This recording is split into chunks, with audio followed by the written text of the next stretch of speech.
कहूंगा कि अब समय आ गया है कुछ ऐसा सोचने का जिस पर प्रधानमंत्री नरेंद्र मोदी जी ने बिहार की रैली में कहा भी है। है ना, भारत में धोता चना बाजेगा ना, उसकी एटॉमिक पावर दुनिया के सामने है। उसकी जो क्वालिटी,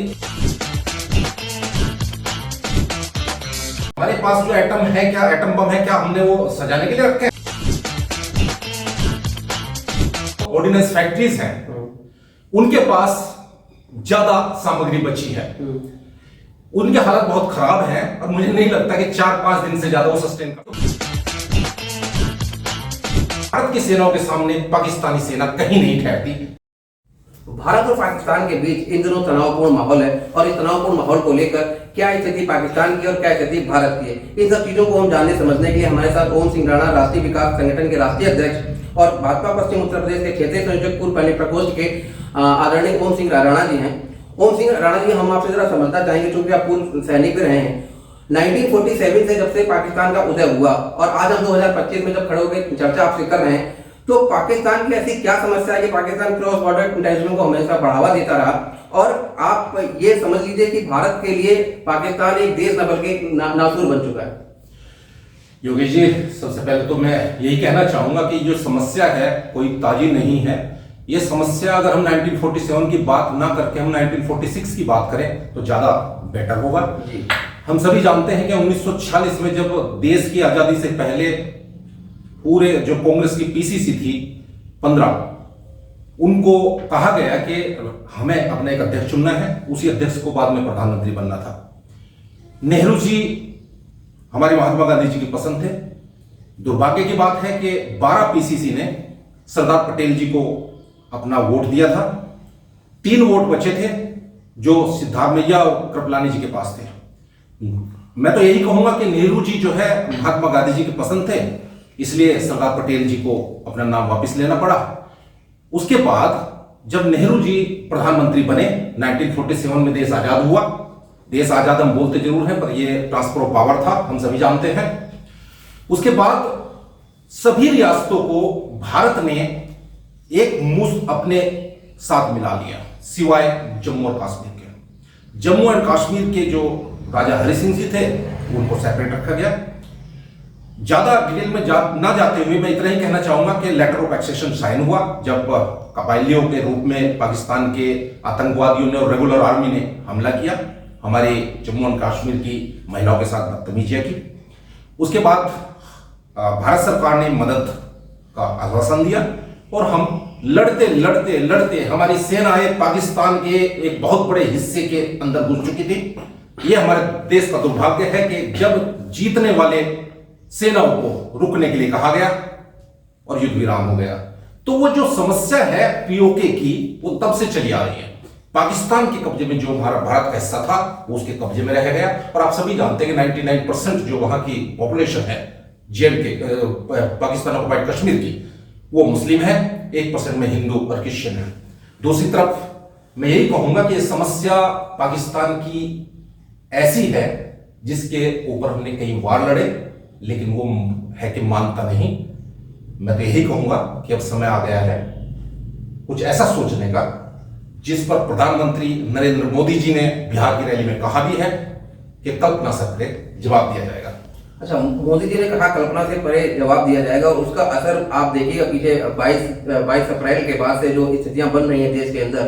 पाकिस्तान के जो भी राजनेता, चाहे वो रेल मंत्री रहे हो, चाहे वो सूचना मंत्री रहे, प्रधानमंत्री रहे हो, उनका एक ही बयान होता है, वो कहते हैं हमारे पास सब एटमी पावर है। तो पाकिस्तान एटमी पावर का ये भारत पर दबाव बनाना चाहता है, या पाकिस्तान के पास कुछ है ही नहीं, और जब कुछ होता नहीं तो आदमी चिंचिल्लाता पहुंच जाता है? योगेश जी, इसमें कोई शंका नहीं है कि इंडिया और पाकिस्तान दोनों एटॉमिक पावर हैं जी, लेकिन लेकिन एटॉमिक पावर के रूप में ब्लैकमेल नहीं किया जा सकता। क्या रशिया के पास एटॉमिक पावर नहीं है? यूक्रेन और रशिया का वार आपने देखा कि लोग बोलते थे कि 8-10 दिन में खत्म हो जाएगा, लेकिन 3 साल से ज्यादा हो गया। एटॉमिक पावर की धमकी देकर, वो जो कहावत है ना, भारत में धोता चना बाजेगा ना, उसकी एटॉमिक पावर दुनिया के सामने है। उसकी जो क्वालिटी है वो उतनी अच्छी नहीं है, लेकिन फिर भी हम ये कहेंगे एटॉमिक पावर है। लेकिन एटॉमिक पावर तो पिछली बार भी थी जब हमने सर्जिकल स्ट्राइक किया। एटॉमिक पावर तब भी थी जब हमने बालाकोट स्ट्राइक किया। और एटॉमिक पावर अभी भी है, तो क्या हमारे पास जो एटम है, क्या एटम बम है, क्या हमने वो सजाने के लिए रखे हैं? जी। तो ये ब्लैकमेलिंग का एक तरीका है। दूसरी एक बात और आपसे समझना चाहेंगे, जो कि आप सेना में रहे भी हैं, भारत की सेना और पाकिस्तान की सेना दोनों को जब आप समकक्ष खड़ा करते हैं तो आप क्या पाते हैं, आप क्या क्या मूल्यांकन करें कि पाकिस्तान की जो सेना है वो भारत की सेना से कितने दिन तक युद्ध लड़ पाएगी? देखिए योगेश जी, अगर ताजा खबरों पर भी ध्यान दिया जाए तो मुझे नहीं लगता कि पाकिस्तान की जो ऑर्डिनेंस फैक्ट्रीज हैं उनके पास ज्यादा सामग्री बची है। उनकी हालत बहुत खराब है और मुझे नहीं लगता कि 4-5 दिन से ज्यादा वो सस्टेन कर सकते हैं। उसका रीजन ये भी है कि कोई भी युद्ध सिर्फ हथियारों से नहीं लड़ा जा सकता। उसके लिए जो मनोबल होता है सैनिकों का, वो बहुत इंपॉर्टेंट होता है। भारतीय सैनिकों का, सेनाओं का, तीनों सेनाओं का मनोबल बहुत ऊंचा है। पाकिस्तान के सैनिकों का मनोबल टूटा हुआ है, चाहे वो उनकी अंदरूनी समस्याएं हो या उनके पास हथियारों की कमी हो। और कंपैरेटिवली अगर देखें तो भारत की सेनाओं के सामने पाकिस्तानी सेना कहीं नहीं ठहरती, चाहे वो आर्मी हो, एयरफोर्स या नेवी हो। दूसरी एक बात और आपसे समझना चाहेंगे, जो पाकिस्तान के सेना अध्यक्ष हैं आसिम मुनीम साहब, वो तो कहा जा रहा है कि बंकर में चले गए, क्योंकि आप सेना को बड़े अच्छे तरीके से समझते हैं। तो क्या सेना अध्यक्ष जब बंकर में चला जाएगा तो वहां की सेना का मनोविज्ञान समझ लीजिए, या वो वहां की सेना मनोवैज्ञानिक किस दबाव में है इस समय? योगेश जी, आप वरिष्ठ पत्रकार हैं, मुझे इस बात की प्रसन्नता है कि आपने वो मुद्दा टच किया है, वो पॉइंट टच किया है जो बहुत कम लोग ध्यान दे रहे हैं। देखिए, पिछली बार कुछ खबरें आई थी जब पाकिस्तान जनरल ने अपना परिवार विदेश पहुंचा दिया, सुरक्षित पहुंचा दिया। तो इन घटनाओं का या बंकर में जाने वाली जैसी घटनाओं का वहां की सेना और सैनिकों के मनोबल पर विपरीत असर पड़ता है और लड़ने से पहले हारने की स्थिति उनके सामने आ जाती है। तो मैं आपकी बात से सहमत हूं कि बंकर में जाएंगे या विदेश में अपने परिवार भेजेंगे तो बाकी पाकिस्तानी क्या करेंगे, वो परिवार कहां जाएंगे? तो वहां की सेनाओं और उनके सैनिकों और उनके परिवारों का मनोबल टूटा हुआ है। हाँ, दूसरी एक बात और आपसे हम जरा विस्तृत तौर पर ये समझना चाहेंगे कि जब हम बात करते हैं भारत और पाकिस्तान को सबक सिखाने को लेकर, 1947 के बाद कई सारे युद्ध हुए, पाकिस्तान हमेशा मात खाया है उसमें। तो पाकिस्तान जब क्रॉस बॉर्डर टेररिज्म करता है, हमारे यहाँ चाहे 26/11 रहा हो, पुलवामा हो गया, उसके बाद पहलगाम हो गया, इन सब हमलों को लेकर या इन सब आघात जो भारत को हुए हैं, तो क्या ये अब मान लिया जाए कि भारत सरकार या मोदी सरकार अब एक ऐसा सबक सिखाने की स्थिति में है कि भारत का इतिहास बन जाएगा कि उसने भूगोल बदल दिया? मैं आपकी बात से पूरी तरह सहमत हूं, लेकिन इसकी पृष्ठभूमि थोड़ी सी बताना चाहूंगा। हम सभी जानते हैं जम्मू एंड कश्मीर से भारत की जो सीमा लगी है, मतलब पाकिस्तान की जो सीमा लगी है, जो 740 किलोमीटर की, वो एक सीमा है और 3323 किलोमीटर का आईबीएल है। इतनी बड़ी सीमा और उसके ऊपर जंगल है, घने नदियां हैं, नाले हैं। तो आतंकवाद को पूरी तरह से रोकना तो इसलिए व्यावहारिक नहीं रहा है, संभव नहीं हो पाया है, लेकिन इसका मतलब नहीं कि हमारी ताकत कम हो गई। मैं यही कहना चाहूंगा कि इस बार जो सबक दिया जाएगा वो ना कि सिर्फ एयर स्ट्राइक या फिर सीधी सी बात है सर्जिकल स्ट्राइक। मुझे लगता है अगर मैं प्रधानमंत्री होता, और मुझे पता है कि हमारे वर्तमान प्रधानमंत्री बहुत सक्षम है, बहुत विवेकशील है और उनकी टीम बहुत विवेकशील है, अगर मैं प्रधानमंत्री होता तो इस बार हमारी आर्मी, नेवी, एयरफोर्स तीनों को इन्वॉल्व करता। और मुझे भरोसा है कि हमारे वर्तमान प्रधानमंत्री ऐसा करेंगे, क्योंकि हमें हर मोर्चे पर उसको शिकस्त देनी है और हमेशा के लिए शिकस्त देनी है। अच्छा, दूसरी एक बात और आपसे हम समझना चाहेंगे, भारत के पास राफेल जब से आया तब से पाकिस्तान के जो हुक्मरान हैं वो जरा डगमगाए हुए हैं और बयान भी बड़े उटपटांग दे रहे हैं। वो कहते हैं साहब हमारे पास शाहीन है, अब्दाली है।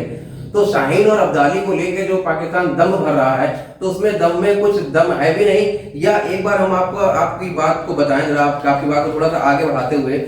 तारिक मोहम्मद साहब एक थे, उनसे जब पूछा गया कि पाकिस्तान के पास मिसाइलें हैं, तो वो कहते साहब कि पाकिस्तान के पास जो मिसाइलें उनमें फालूदा भरा हुआ है। तो वो पाकिस्तान की मिसाइलों में क्या वाकई में फालूदा भरा हुआ है कि उनमें कुछ है भी? देखिए, हिंदुस्तान को बनाने वाले साइंटिस्ट रहे हैं, जो आज तकनीकी क्षमता हमारे पास है उसमें हमारे वैज्ञानिकों का बहुत बड़ा रोल है।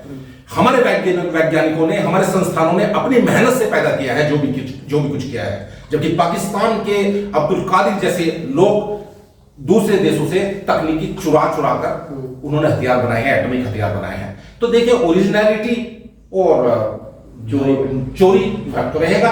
हमारे वैज्ञानिकों ने जो पैदा किया है वो पूरे सक्षम होकर किया है। पाकिस्तान के जो हथियार हैं वो उतने अव्वल दर्जे के नहीं है, चाहे वो एटॉमिक वेपन हो या दूसरे हो।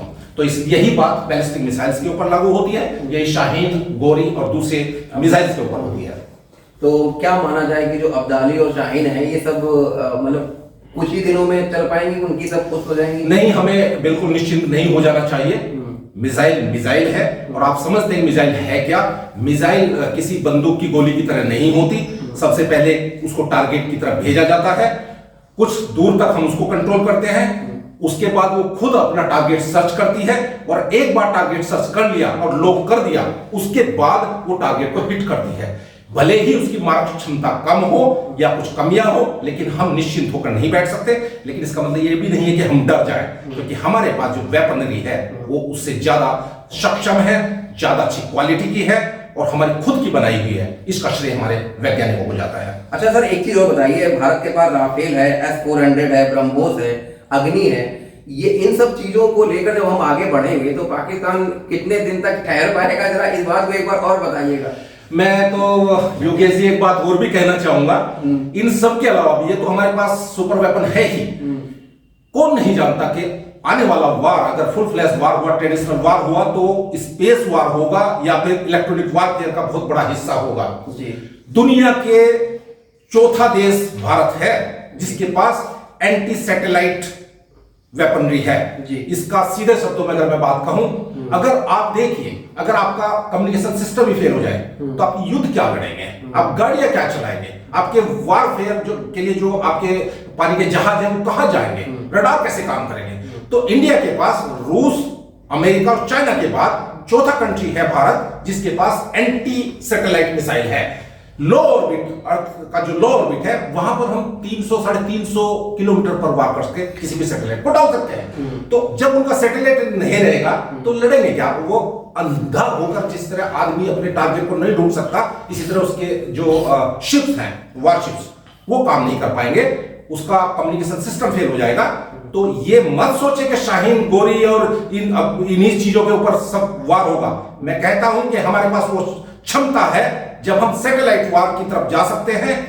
नासिब एटम बम, अगर हम एंटी सैटेलाइट मिसाइल के जरिए हमने उनके छोटे मोटे सैटेलाइट को धराशायी कर दिया तो अंधे हो जाएंगे, उनके वारफेयर बिल्कुल डाउन हो जाएगा। अच्छा, एक चीज और बताइए कि पाकिस्तान के, अब तो उनकी पाकिस्तान की बात करने पे हमें भी हंसी आने लगी है। वो कहते हैं चाहे सूचना मंत्री हो, चाहे उनके रक्षा मंत्री हो, या विदेश मंत्री हो, या विदेश सचिव हो, वो सब कहते हैं पाकिस्तान के पास 150 किलोग्राम के जो है वो एटम बम है। तो ये 150 ग्राम के एटम बम उनका वो करेंगे क्या? आपने बिल्कुल सही बात कही योगेश जी। हमने विगत सालों में भी देखा है कि जब भी पाकिस्तान ने कोई दुस्साहस किया उसको जबरदस्त जवाब मिला। भारत में किसी भी पार्टी की सरकारें रही हो, लेकिन भारतीय सरकारें थी, उन्होंने उनको जबरदस्त जवाब दिया। तो ये तो थोड़ा चना बाजे घना वाली बातें हैं।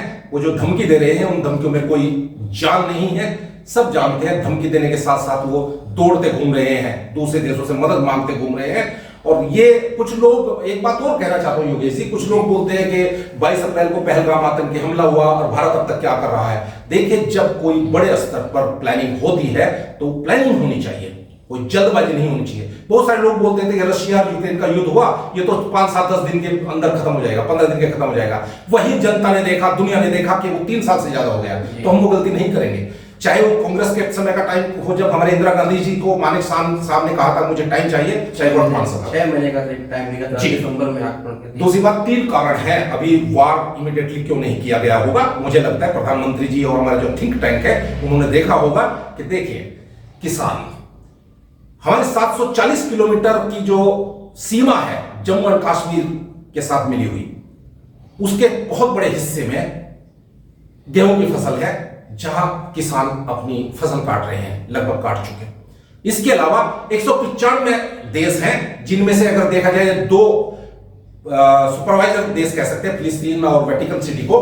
बाकी 193 देशों के साथ डिप्लोमेटिक चैनल से यह है बातचीत और उनको अपने पक्ष में रखना और समस्याएं बताना, ये काम भारत सरकार कर रही है, ताकि दुनिया में यह संदेश जाए कि भारत जो कर रहा है आत्मरक्षा में कर रहा है। यह भी बहुत जरूरी है डिप्लोमेटिक चैनल यूज करना।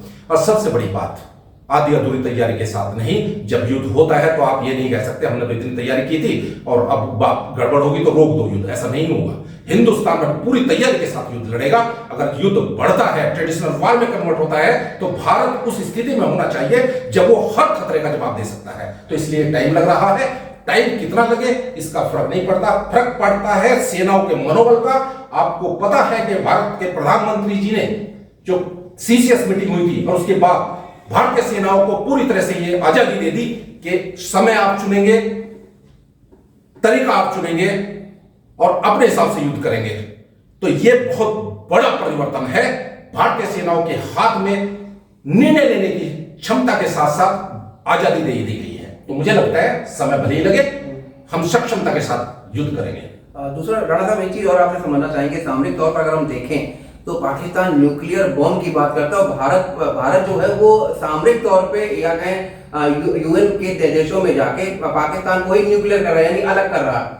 तो पाकिस्तान के पास सिर्फ एक चाइना ऐसा देश है जो पाकिस्तान को चाहे गाए बगाए उसको सपोर्ट करता है। तो चाइना का इन्वेस्टमेंट जो है वो पाकिस्तान में, ये सब जानते हैं, इसलिए चाइना का इंटरेस्ट है वहां पे।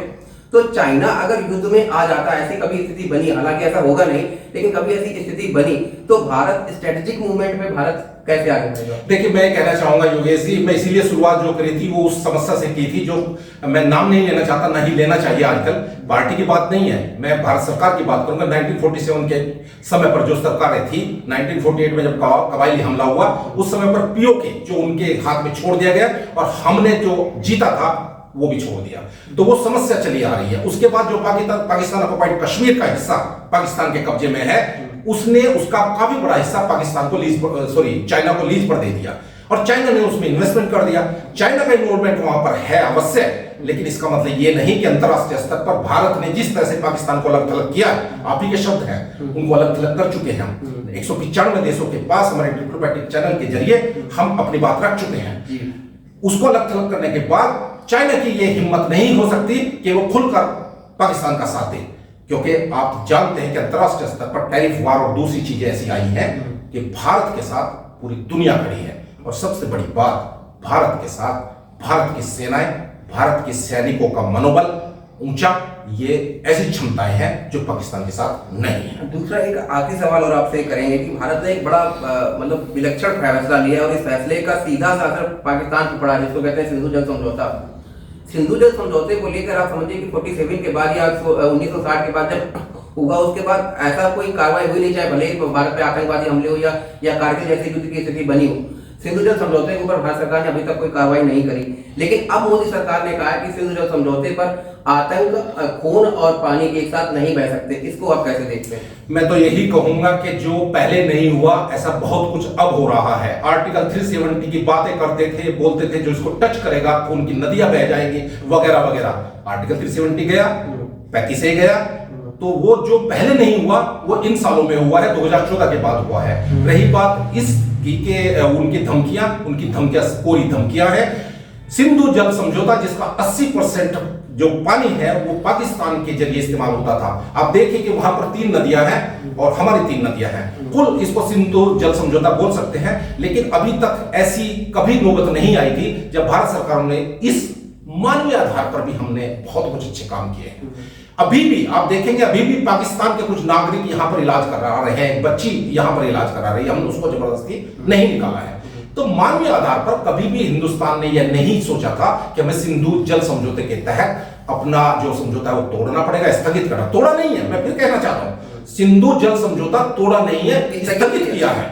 और इसका मतलब यह है कि जब तक पाकिस्तान बाज नहीं आएगा वो स्थगित रहेगा। हम अपनी बांध की क्षमता बढ़ाएंगे, वाटर रिजर्वायर हम अपने बढ़ेंगे और हम पाकिस्तान को बूंद बूंद से तरसा देंगे। देखिए, लड़ाइयां सिर्फ हथियारों के बलबूते नहीं लड़ी जाती, उनका मनोबल तोड़ना, उनकी जो आर्थिक स्थिति है उसको बर्बाद करना, क्योंकि जब आर्थिक स्थिति बर्बाद होगी तो कोई भी देश घुटनों पर आ जाएगा। तो सिंधु जल समझौते को स्थगित करना भारत के हित में है और जो पाकिस्तान धमकी दे रहा है उसका कोई असर होने वाला नहीं है। वर्तमान प्रधानमंत्री ने यह करके दिखा दिया कि जो पहले नहीं हुआ, इतने वार हमने लड़े उनके साथ, आज तक हमने सिंधु जल समझौते को टच नहीं किया था, लेकिन कब तक आपने सर्जिकल स्ट्राइक करके देख लिया, आपने बालाकोट स्ट्राइक करके देख लिया, आपने और दूसरे तरह के इस्तेमाल करके देख लिया अपने उपाय।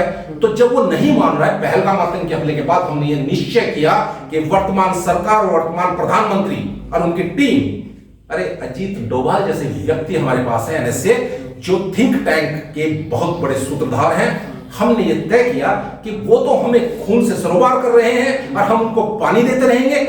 इस स्थगन का सबसे बड़ा कारण यही है कि उनको हमें घुटनों पर लाना है, पाकिस्तान को अपने घुटनों पर लाना है, और यह होगा उनको आर्थिक दृष्टि से तोड़कर, और उस आर्थिक दृष्टि को तोड़ने के लिए सिंधु जल समझौते को स्थगित करना बेहद जरूरी है। एक एक बूंद के लिए तरसेगा पाकिस्तान तो अपने आप घुटनों पर आएगा योगेश जी। बिल्कुल। और एक बात और आपसे कहें कि जब 22 अप्रैल को घटना हुई उसके बाद से भारत ने क्या क्या कार्रवाई की, तो एक सबको सिंधु जल समझौता निलंबित किया, अटारी वाघा बॉर्डर बंद हुआ, पाकिस्तानी वीजा रद्द किए गए, पाकिस्तानी दूतावास पर कार्रवाई हुई, 26 तारीख को आतंकी ठिकानों पर कार्रवाई की गई, सार्क के तहत जो वीजा समाप्त हो गए थे उन पे कार्रवाई हुई, 28 अप्रैल को पाकिस्तानी नागरिकों की वापसी हुई। तो ये सब कार्रवाइयां जो भारत सरकार कर रही है, आर्थिक मोर्चे पे देख लीजिए, सामाजिक मोर्चे पे देख लीजिए, पाकिस्तान को हर तरीके से घेरने की तैयारी है कि अब जो पाकिस्तान है कि वो अब एक बार सबक बिल्कुल सीखेगा कि भारत अब एक बार फिर पाकिस्तान को करारा जवाब देने के मूड में, और ये जवाब ऐसा होगा कि पाकिस्तान इसको सदियों तक याद रखेगा। राणा साहब हमारे पास साथ थे जिन्होंने बताया कि पाकिस्तान की जो सामरिक ताकतें हैं वो बहुत ज्यादा देर तक टिकने वाली नहीं है। अगले एपिसोड में हम शायद आए तो ये लगे कि पाकिस्तान अब दुनिया के नक्शे से ही गायब हो चुका है, और हम इस पे चर्चा कर रहे होंगे। राणा साहब आपका बहुत बहुत धन्यवाद, और ये उम्मीद करते हैं कि अगली बार जब हमारी आपकी मुलाकात हो तो पाकिस्तान का जो भूगोल है वो थोड़ा सा बदला नजर आए। मैं भी यही उम्मीद करता हूँ योगेश जी, बहुत बहुत धन्यवाद आपका। तो निश्चित तौर पर पाकिस्तान को लेकर भारत सरकार जो है वो बिल्कुल स्ट्रेटेजिक मूवमेंट तेज हो चुका है और पाकिस्तान को करारा जवाब देने के मूड में है। आने वाले दिनों में क्या स्थितियां होंगी ये तो आने वाली बात है, लेकिन पाकिस्तान के जो हुक्मरान है वो जरूर इस समय डर रहे हैं। योगेश मिश्र, न्यूज सर्किल, नोएडा। धन्यवाद।